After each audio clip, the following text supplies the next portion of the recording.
Allahu Allahu Allahu Allah Allahu Allahu Allahu Allah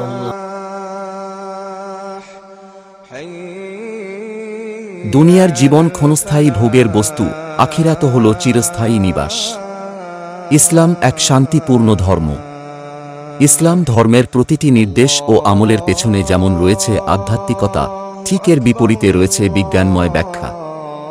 মহান আল্লাহ তাআলা মানুষজাতিকে সৃষ্টি করেছেন আল্লাহর ইবাদত করার জন্য।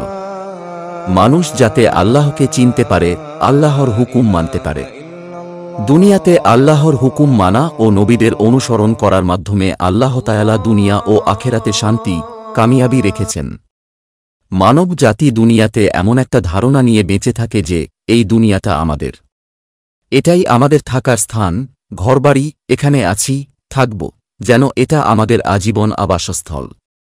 কিন্তু যে বাস্তবতা আমরা জানি না বা জানতে চাই না, যে আমরা এক ট্রেনে ভ্রমণ করছি, যে ট্রেনটা একটা করে স্টেশন পার হয়ে সর্বশেষ একটি গন্তব্যের দিকে যাচ্ছে। আর এই দুনিয়ার জীবন হচ্ছে এমনই একটা স্টেশনের শুরু মাত্র। দুনিয়ায় আমাদের হাতে যেন একটি টিকেট আছে, যেটার 3টি অংশ আছে। আমরা মায়ের গর্ভে 9 মাস অবস্থান করি, তারপর সে টিকেটের একটা অংশ ছিঁড়ে ফেলা হয়। এরপর আমরা এই দুনিয়ার জীবনে প্রবেশ করি, আমাদের নতুন স্টেশন থেকে যাত্রা শুরু হয়। আর এরপর যখন আমরা মারা যাই, তখন টিকেটের দ্বিতীয় অংশটুকু ছিঁড়ে ফেলা হয়। আমাদের হাতে থেকে যায় টিকেটের শেষ অংশটুকু, জান্নাত বা জাহান্নামের প্রবেশ করার সাথে শেষ অংশটুকু ছিঁড়ে ফেলা হবে, আর সেটাই হবে আমাদের চূড়ান্ত গন্তব্যস্থল। মানুষ দুনিয়ার চিরস্থায়ী বাসিন্দা না, এই দুনিয়া কেবলই আমাদের দীর্ঘ সফরের একটা ক্ষুদ্র অংশ মাত্র। রাসূলুল্লাহ সাল্লাল্লাহু আলাইহি ওয়াসাল্লাম বলেছেন, এই দুনিয়াতে এমনভাবে বেঁচে থাকো যেন তুমি একজন মুসাফির। তিনি দুনিয়ার জীবনের বাস্তবতাকে তুলে ধরেছেন এই বলে, ধরো একটা মানুষ মরুভূমির পথ ধরে যাচ্ছে এবং সে দেখল একটা গাছ, সেটা দেখে তার ছায়ার নিচে বসল, বিশ্রাম নিল এবং আবার তার অসম্পূর্ণ সফর সম্পন্ন করতে পুনরায় চলতে শুরু করল। এটাই হল দুনিয়া। আমরা গাছটার নিচে অল্প কয়টা মুহূর্ত ব্যয় করছি এবং এরপর আবার আগের যাত্রা। সময়ের এই পথ চলা আমাদের জীবনের, আমাদের অস্তিত্বের ক্ষয় ছাড়া আর কিছুই নয়। প্রতিটি সেকেন্ডের সাথে সাথে আমাদের অস্তিত্ব ক্রমেই নিঃশেষ হচ্ছে।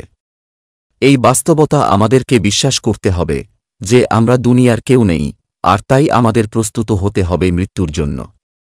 মানুষের সব স্বপ্ন ও আয়োজন দুনিয়া ঘিরে। দুনিয়া নিমেষে ধ্বংস হয়ে যাবে। যে ক্ষণস্থায়ী দুনিয়ার মোহে পড়ে মানুষ চিরস্থায়ী আখিরাতকে ভুলে যায়, সে দুনিয়া সম্পর্কে এর স্রষ্টা মহান আল্লাহ পবিত্র কোরআনে সুস্পষ্ট বক্তব্য উপস্থাপন করেছেন। দুনিয়ার জীবন প্রকৃতপক্ষে সাময়িক সুখ ও ভোগের উপকরণ। মহান আল্লাহ বলেন, পার্থিব জীবন খেলতামাশা ছাড়া কিছুই নয়। অন্য আয়াতে আল্লাহ বলেন, এই পার্থিব জীবন তো খেলতামাশা ছাড়া কিছু নয়। আর পরকালীন জীবন হল চিরস্থায়ী, যদি তারা জানত। আর নিঃসন্দেহে আল্লাহভীরুদের জন্য পরকালীন জীবনই উত্তম। এরপরও কি তোমরা বুঝবে না? সূরা আনাম আয়াত 32। আল্লাহ তাআলা বলেন, অতঃপর যাকে জাহান্নাম থেকে দূরে রাখা হবে এবং জান্নাতে প্রবেশ করানো হবে, সেই হবে সফল। বস্তুত পার্থিব জীবন ধোঁকার উপকরণ ছাড়া কিছুই নয়। সূরা আল ইমরান আয়াত 185।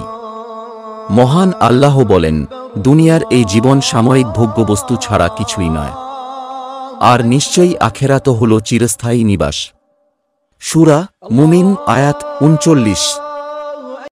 Allahu Allahu Allahu Allah Allahu Allahu Allahu